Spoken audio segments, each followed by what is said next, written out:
Hello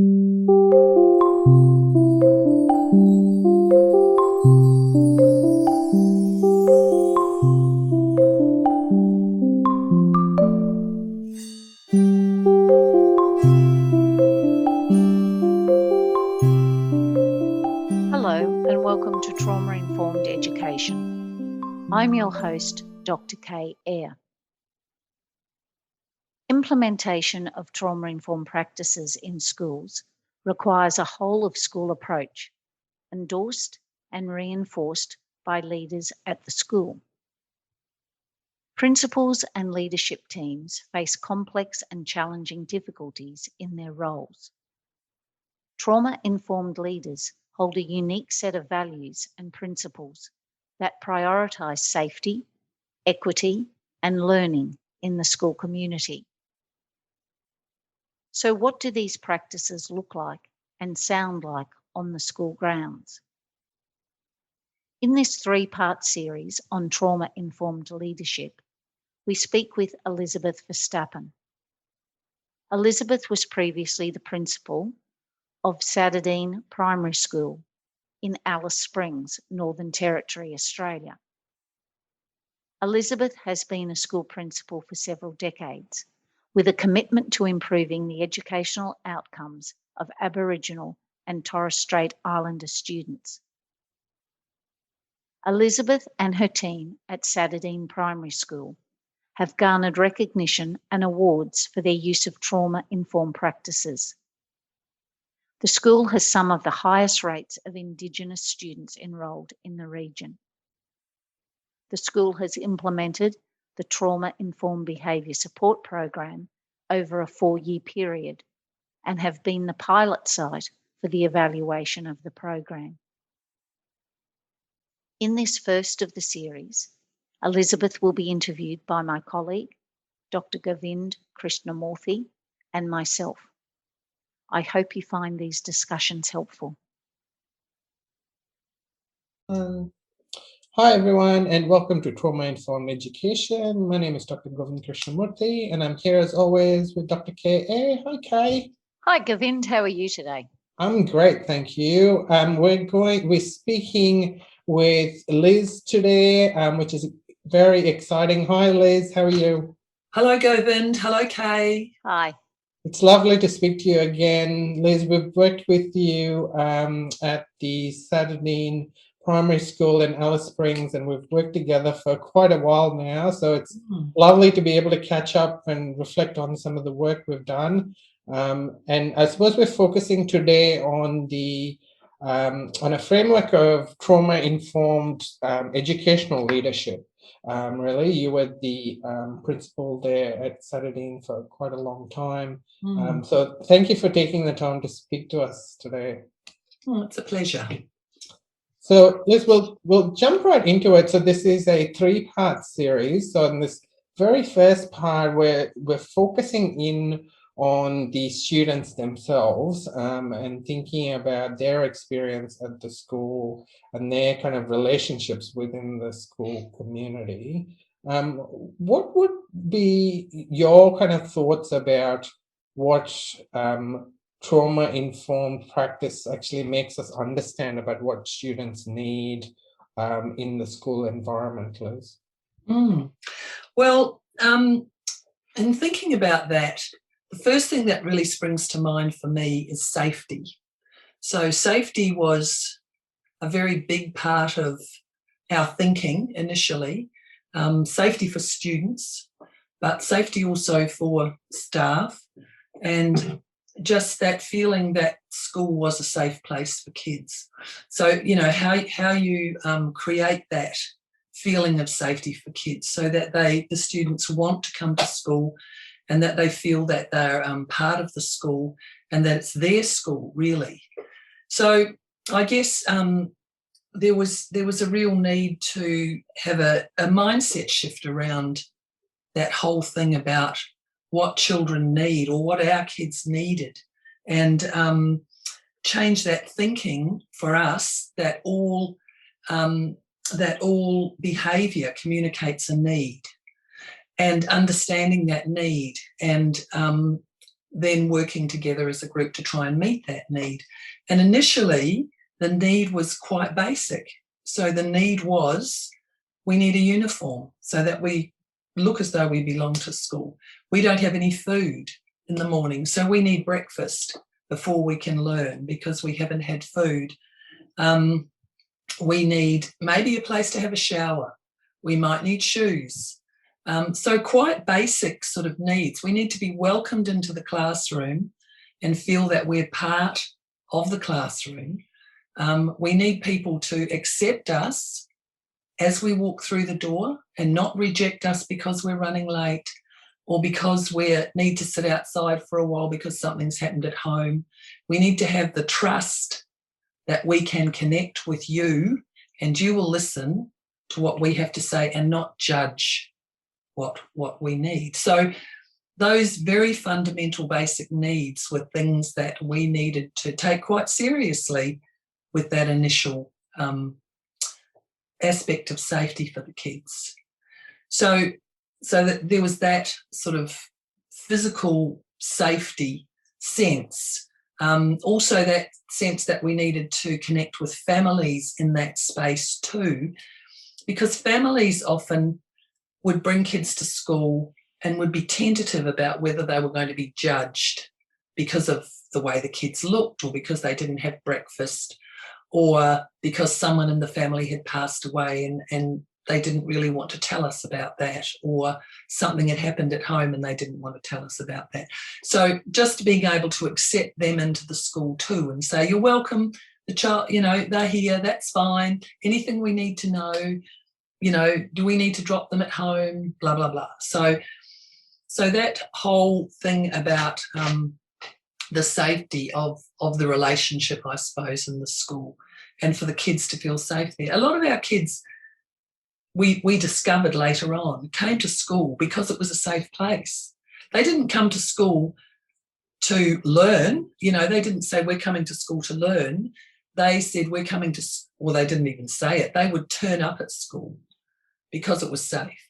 And they knew then, as time went on, that nobody would judge them, that they could have food, they could sit in the sandpit if they needed to do that, all morning if they needed to do that, and nobody would give them a hard time, and that was their safe place. Some of them would even just go to sleep and sleep for 2 hours. I mean, it's a fairly extreme case. So safety was a really, really important aspect of it. And we did a bit of work with Dr. John Howard. Howard Bath. Sorry, John Howard. You can edit that one out, Govind. Howard Bath, and he had the 3 pillars of trauma-informed care, and safety was right up there for him too. So, that safety of the kids. And then that translated to safety for staff. So when you've got a relationship with the child, you feel much more inclined not to set that child up to get angry. And so your relationship with them is your safety too. And so that physical safety then follows through. I think that's a really interesting idea you were talking about, just flipping that kind of deficit narrative around special needs for these children to, thinking about them as having additional rights. And I think, Kay, you've talked about that too, about, offering, part of safety is this idea that you're offering them access to the things they need within that school environment. And some of that is practical, but some of that, like you're saying, is about what's going to help them feel okay and not judged and not heightened or angry. Absolutely. Yeah. Yeah. Kay, did you want to say anything about those additional rights and how that kind of plays out in school environments? I was just thinking as you were both talking as well, in my experience in general, what a huge mind shift that is for the average teacher. Because we're so, like even the literature, as Gavin says, we still talk about children with special needs. And while what's underlying it, hopefully, is a strengths-based approach, the labels still have those connotations to a deficit model historically, don't they? Children with special needs in special education, whatever. Instead of looking at the child first, who just happens to have additional needs. So our whole institution and the way we look at things is not from a child's voice and them at the centre, really. It tends to be, this is what we think is the best for you, therefore we are deeming this upon you, sort of thing. I think that, which you probably explain either chat about, Liz, in this episode or the next episode, how do you actually get people to start moving towards being okay when they look out of their classroom and they think, that child's been in that sandpit for 3 hours, that's not good. Instead of, that child's been in the sandpit, that's great, he's in the school, he must need to be there. That's what they need. It's a very big shift, Kay, as you would know.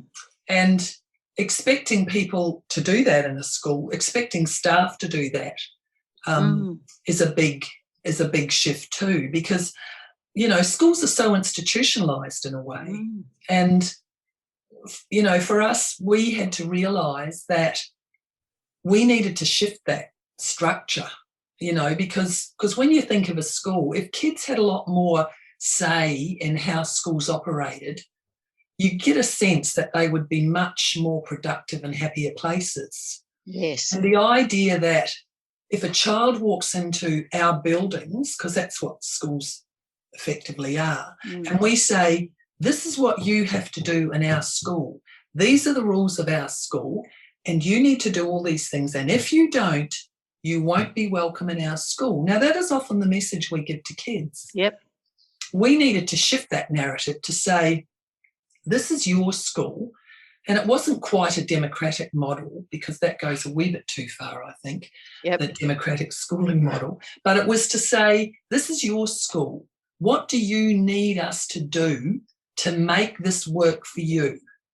So it was that whole shift of, that whole institutional thing. Like when you do a lot of PDs in schools, as you would have done, Kay, and everyone does, the focus is always on learning outcomes. Yep. Learning outcomes and how we collect the data and, interrogate the data and make our plans around that for kids to learn more effectively or to get better results.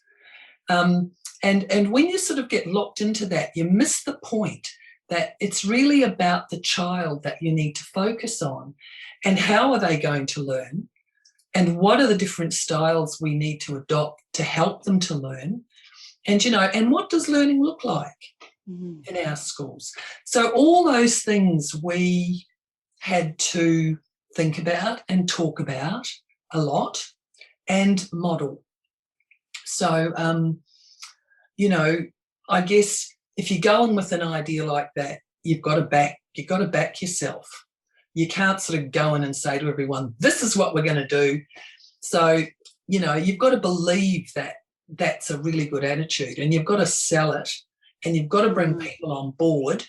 And when they see that it starts to work, then they come on board. And then you somehow have to sell it to your colleagues, which is a much harder thing to do, I'd have to say. But certainly, it would be great to think that in years to come, that whole thinking around what is a school might shift a little bit in people's minds, and they might become a little bit more open and friendlier, although schools are quite friendly, I suppose, for kids, but a little bit more, I suppose, directed by the students who are in the school rather than this is how schools are supposed to be. I remember one of your staff saying in a conversation that we had that one of her biggest learnings from the trauma-informed study and the PD and stuff that she did was that the environment had to fit the child. Yeah. The child shouldn't be forced to fit the environment that was there, which is what we tend to do. This is the environment, you need to fit in with us. And that was part of her, flipping her mindset around that the environment needs to fit the child. Yeah. Because if you were a kid, how would you want your classroom to look? You know, Stephen Heppel did some great work and it was quite inspirational in that space. You know, I sort of loved some of his concepts and ideas, and of course that all takes money and things like that. But, you know, the great idea of having a running track around a school, and when children get a little bit, you know, unsettled, come on, how many times can you run around the running track before you feel you can come back into the classroom? Track your steps, you know, take a Fitbit with you or something and go round and calculate that. You know, those sorts of clever little initiatives.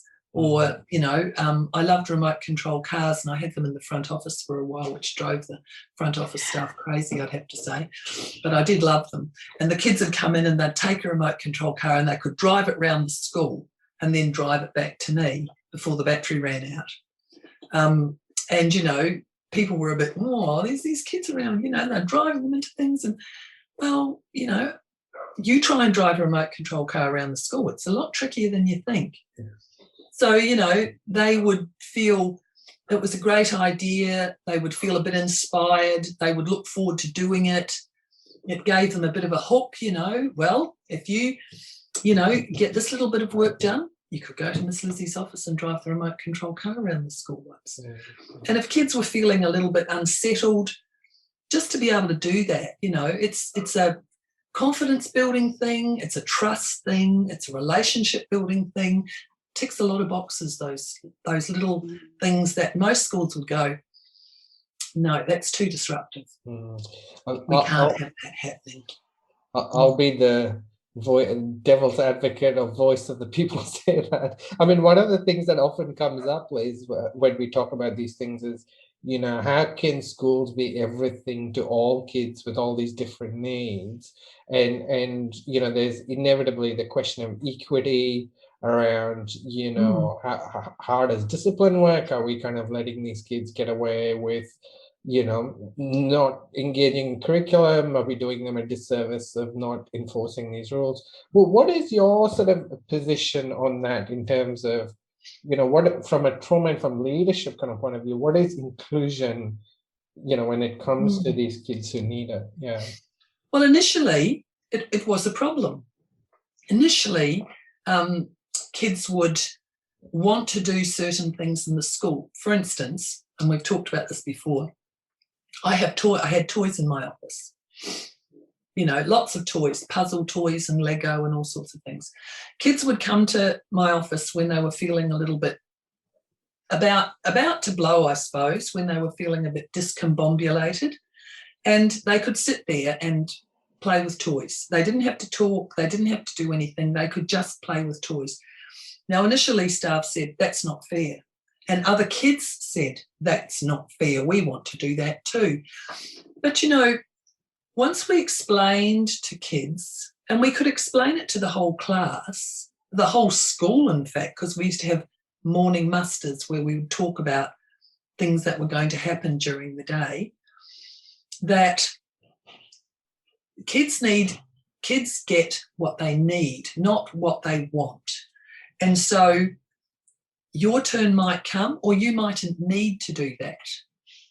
You might be able to learn all right in the classroom without having to do anything extra, like go out and play in Miss Lizzie's office or run around the running track or go out and kick the footy with so-and-so, you know. But you might like to do this if you finish your work, and that's a little bit different. You might be in a special maths group, or you might get the opportunity to do robotics with a special group because you can concentrate and focus really well. Kids understand that. And I reckon it took 6 months before it wasn't a problem anymore. We didn't have 20 kids in the front office all wanting to come and play with the toys. We had 1 or 2. They bought a little note, they had a timer, and when that was done, they went back to class. It wasn't a problem at all. And so, you know, we were greatly relieved, I suppose, but we also trusted that the kids could do that. And, you know, and we explained to them and we praised them when they could do that. So to say that we're not going to try it because this will happen. You've got to sort of trust your instinct with a lot of that stuff. But I suppose you also have to be open to the idea that that could work. And if you're not, it's not going to work. So there's a mindset shift there too. But, you know, not everyone loves toys like I do. So how do you say to people, you know, get into the play side of things. It's very therapeutic. Look at some of that stuff and do it yourself. You know, you don't have to be the one that because you're the leader in the school, you don't have to be the one that's controlled and always in charge and always emotionally sort of calm, although that helps. But, you know, you don't always have to be the one that's not having the fun. And the kids enjoy it when you are part of the team too. You know, they really want to know that you're part of the team too. So, yeah, I think it is a big mind shift, though. It is. Just hearing you talk, I mean, one of the things I think that you've done at the school is that the principal's office goes from this, you know, fearful, looming kind of, you know, place that you go to when you're in trouble to a place of sort of safety and regulation and you know, that kids kind of use when they need to. And just hearing you speak, you know, I reflected on how sometimes I've heard kids say, I'll go up to the principal's office. I'm not scared of her, you know, I'll take it on. And it's almost as though, you know, they're saying there's this looming kind of thing that's hanging over my head. And actually, even though it's unpleasant, me just facing up to it and having some sort of control over it or coercion over it, brings me some level of safety. So they are mucking up anyway to get there, to get that. But, sure. But you're changing the dynamic of how they're getting there. Yeah, and some kids will do that. I mean, some kids know that if they do a certain thing, then that might happen. But, you know, you can talk to a child about that. Yeah. Like, you know, strategies we used was, you know, some kids that found it really hard to settle in the morning, I would pick them up first thing in the morning and say, come to my office and we're going to talk about how the day looks for you. So we would have a little template and we would go through what the steps were for the day, how the day was going to look, what you could hope to achieve in that time, and where the little bits were that you might have some say in you know, what you want to do. And that was accepted across the school. I could set that up. Then I would walk back with the child to the teacher and say, this is what we've determined today. And at these points, this is going to happen. And I'll make sure so-and-so knows about that so that, you know, that'll be good for that. And this is when you're going to come and see me and I'll make sure I'm there then. So having that conversation and building that trust, you know, it's a bit time consuming initially, but getting to know kids like that is very fulfilling in a school sense. And very productive, I'd have to say, because you can diffuse situations really quickly when kids know that they can trust you and that you're going to be fair and you're going to stick to your word, which is really, really important. And there, you know, and there would be, in our little school, there were a number of people who were paramount to that working, not just classroom teachers. So we had a school counsellor, which we fought long and hard to have and retain in our school, which we were very fortunate with, and she had good relationships with the kids. We had a senior teacher wellbeing who worked from the therapy room that we had, that we were fortunate enough to build. It sounds wonderful, but, you know, there was a lot of negotiation and discussion around this, and we started off with a very substandard school. And there was an assistant principal, there was, you know, an Aboriginal liaison person, there was a maintenance officer who the kids absolutely loved, and there was our, you know, our bookkeeper, or our business manager, who the kids absolutely loved too. Now, they all had toys as well. And they knew they had a relationship with the kids. And so there were these key people around the school that also connected with the kids. It wasn't just the principal or the assistant principal or the teacher. So building that capacity for the kids to be able to interact with a broader group of people. And they, you know, people would say, well, they'd play them off against each other and do that. Some of them may have, but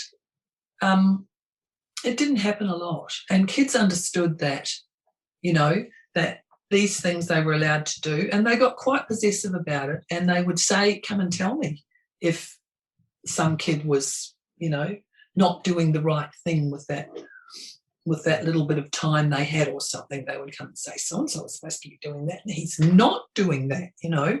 And so the children started to, or the students started to police some of that stuff and had a say over it, which was very, very powerful, you know, because there used to be we used to have a rule that there was no chasing on the playground.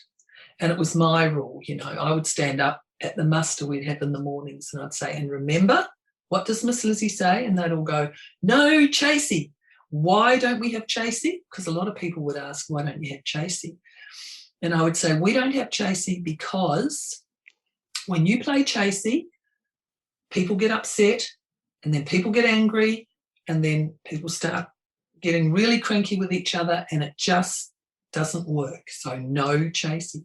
So the kids would come running up to me at recess or lunch and they'd say, oh, so-and-so's playing chasing this. Well, we better go and see about that. And I remember when I left the school, they gave me this T-shirt that says no chasing. And it's quite funny, you know, that Donna sometimes rings me up and says, maybe you should come back and do yard duty and wear your no chasey T-shirt because, you know, there's chasey going on. So, yeah. I just wanted to say about that, Liz, I mean, I just want to mention this in case I don't get a chance, because one of the things that really is striking about what you're describing is that not only are you the principal, but you're a leader in like that relational pedagogy, you know, in the way you kind of talk to kids, and you're modeling that to not just to the kids, the families, but also to the staff, I think, which gives them permission and a kind of a model to do it off of.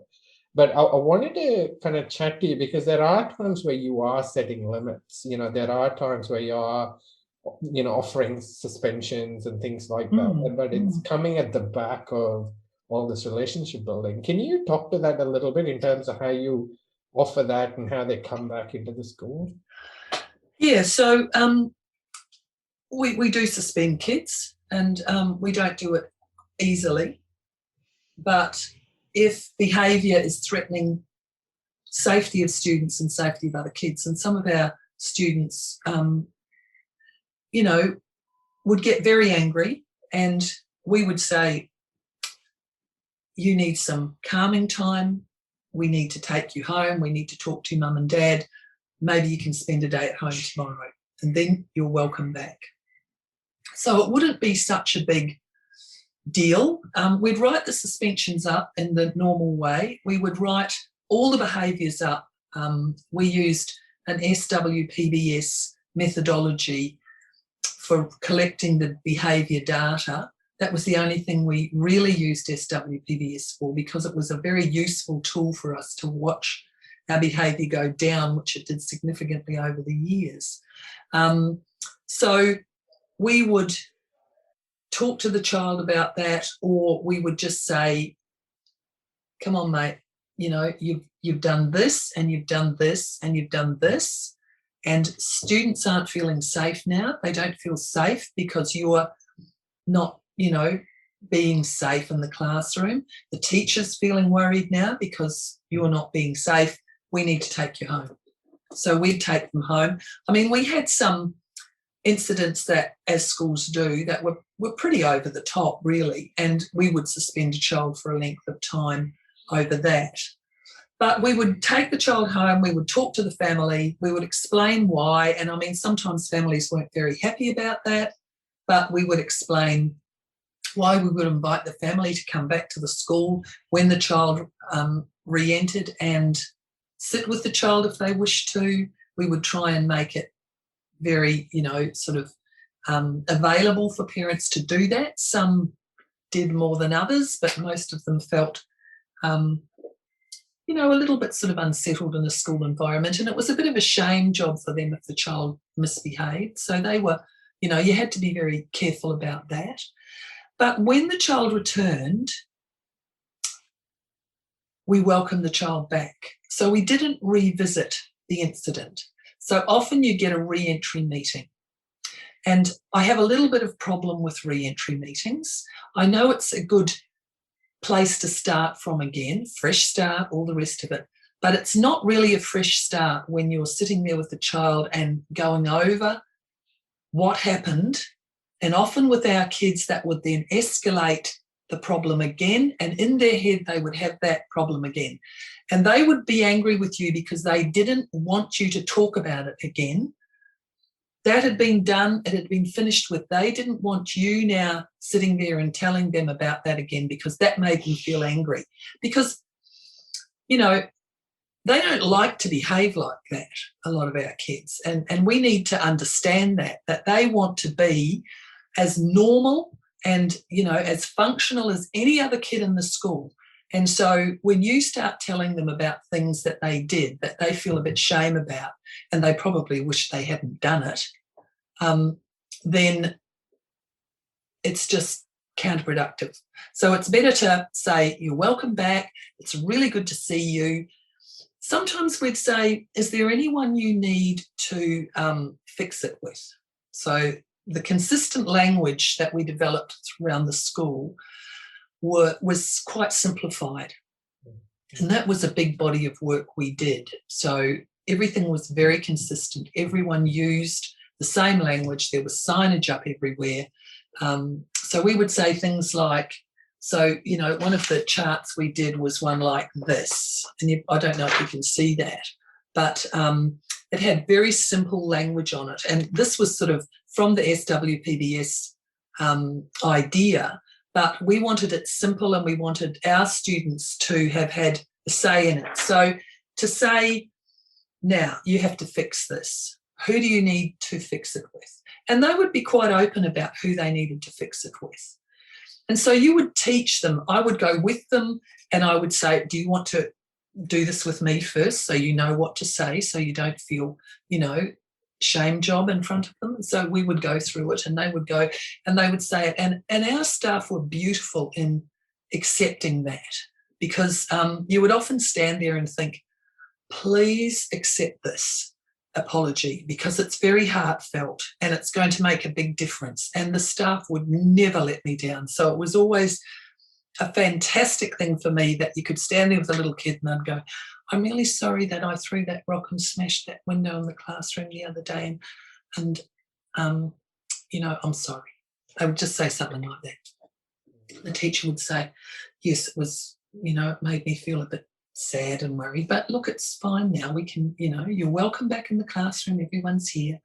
And sometimes they would even say sorry to the class, which was really huge for our kids. So, yeah. So I think that, you know, that empathy, which it's a fine line sometimes that, you know, balancing it and keeping everyone feeling that they're feeling safe. The staff especially was always a big concern of mine, that we would always check in and make sure that they were okay with it, touch base at the end of the day. So, you know, it was a constant balancing act in a way with that. But for children to be able to say that, I need to fix it now. And our kids would start to say, after a couple of years, it was common for them to come and say, okay, I'm sorry I did that, miss, and now I need to fix it.